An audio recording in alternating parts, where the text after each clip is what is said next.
네, 여러분 안녕하십니까. 코로나19 3차 유행의 한복판에서 맞는 설 연휴 첫날입니다. 이 시간 서울 요금소의 차량 흐름부터 보시면 상하행선 모두 막힘이 없습니다.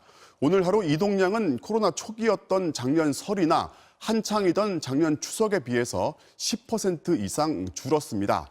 하지만 수도권의 확진자가 다시 늘면서 신규 확진자는 보름 만에 500명대로 증가했습니다. 정부는 거듭해서 이동 자제를 당부했습니다. 먼저 양수현 기자가 보도합니다. 서울 용산구의 한 외국인 교회. 지난 1일 이 교회에 다니던 40대 교인이 확진된 뒤 함께 모임을 가진 지인들이 감염되며 오늘까지 모두 47명이 양성 판정을 받았습니다. 경기도 안산에선 지난 6일 확진된 제조업체 직원이 이슬람 성원을 다녀갔다 감염이 확산돼 확진자가 19명으로 늘었습니다. 오늘 코로나19 신규 확진자는 504명. 이번 주 들어 증가세를 보이며 앞자리 수가 계속 바뀌더니 IM 선교회발 집단 감염이 발생한 지난달 27일 이후 보름 만에 다시 500명대로 올라섰습니다. 특히 우려되는 건 확진자의 82%가 수도권에서 나왔을 정도로 수도권이 감염 확산을 주도하고 있다는 점입니다. 국내 발생 확진자 수의 75%가 수도권에서 발생하였습니다. 수도권의 감염 재생산 지수는 이를 넘은 것으로 나타나고 있습니다. 문제는 이번 설 연휴입니다. 전국적인 이동이 수도권의 확산세를 비수도권으로 퍼지게 하는 통로가 될 가능성이 있기 때문입니다.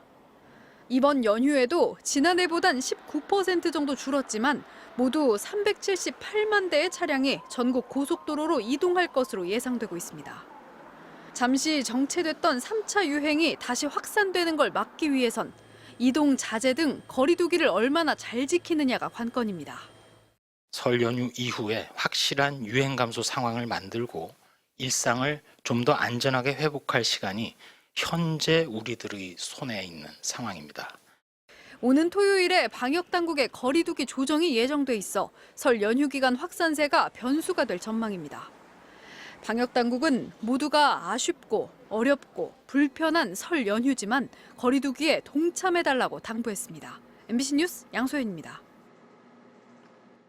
감소세를 보이던 3차 유행의 복병으로 등장한 경기도 부천의 영생교 집단 감염. 관련 확진자는 이제 100명을 넘었습니다.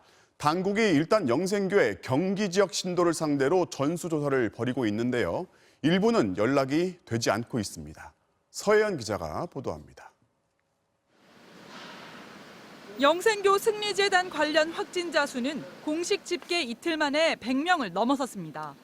집단 감염이 발견된 첫날인 지난 9일 53명이 확인된 이후 교회와 보습학원 관련 확진자들이 추가되면서 오늘 0시 기준 101명을 기록했습니다. 또다시 종교 관련 시설에서 대규모 확산이 우려되는 상황. 경기도는 영생교 승리재단 신도 명단을 확보하고 전수 검사에 나섰습니다. 영생교 승리재단의 부천재단 소속 신도는 모두 139명, 수원과 양평, 안성재단 신도까지 포함하면 모두 147명인 것으로 확인됐는데 대부분 7, 80대의 고령층인 것으로 파악됐습니다. 경기도는 이 가운데 111명에 대해선 검사를 마쳤지만 31명은 연락을 받지 않아 검사를 하지 못했다고 밝혔습니다. 지금까지 확진 판정을 받은 환자는 모두 부천재단 소속이었고 다른 지역에서는 아직까지 확진자가 확인되지 않았습니다. 중앙방역대책본부는 신도와 보습학원 이용자 등 모두 273명이 확진자와 접촉했을 가능성이 있어 전수검사를 진행하고 있다고 밝혔습니다. 이분들의 검사 결과에 따라서 앞으로의 추가적인 환자 발생 규모나 또는 추가적인 그 조사의 진행 방향이나 규모가 또 달라질 수 있을 것 같습니다. 방역당국은 전국에 27곳이 있는 것으로 알려져 있는 영생교 승리재단의 전국 신도 517명의 명단을 확보해 추가 역학조사도 진행할 계획입니다. MBC 뉴스 서혜연입니다. 국산으로는 처음 승인받은 셀트리온사의 항체 치료제가 대부분의 변이 바이러스에는 효과를 보이지만 남아공 변이에는 효과가 거의 없는 것으로 확인됐습니다. 대신 이미 사용 중이던 렘데시비르는 영국과 남아공 변이를 모두 억제하는 효과를 보였습니다. 이어서 김미희 기자입니다. 국내 첫 코로나 항체 치료제인 셀트리온의 레퀴노나주. 국립감염병연구소가 변이 바이러스에도 효능이 있는지 세포 수준에서 시험해봤습니다. 국내 유행 중인 GH형과 GR형 등 기존 바이러스 6종과 영국발 변이 바이러스는 무력화시키는 뛰어난 능력을 보였습니다. 하지만 남아공발 변이 바이러스에 대해서는 억제 능력이 거의 없는 걸로 나타났습니다. 남아공 변이주에 대해서는 수치상으로 볼 때는 사실상 중화 능력이 현저히 감소했다. 다시 얘기하면은 이제 거의 찾아보기 힘든 그런 정도로 나타났다고. 영국발 변이에 동등한 효능을 보이는 백신들이 남아공 변이에는 효과가 현저히 떨어지는 것과 비슷한 결과가 나온 겁니다. 방역당국은 남아공발 변이에 감염된 환자에게는 항체 치료제 사용 제한을 권고했습니다. 셀트리온은 레퀴노나주와 다른 항체를 섞는 방식으로 남아공 변이에 맞설 새 치료제를 6개월 안에 선보인다는 계획입니다.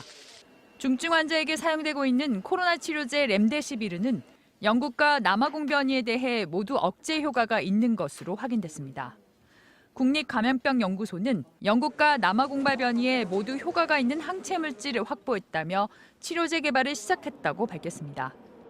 한편 질병관리청은 오늘 예방접종 전문위원회를 열고 65살 이상에 대한 아스트라제네카 백신 접종 여부 등을 논의했으며 오는 화요일 구체적인 접종 계획을 발표할 예정입니다. MBC 뉴스 김미희입니다.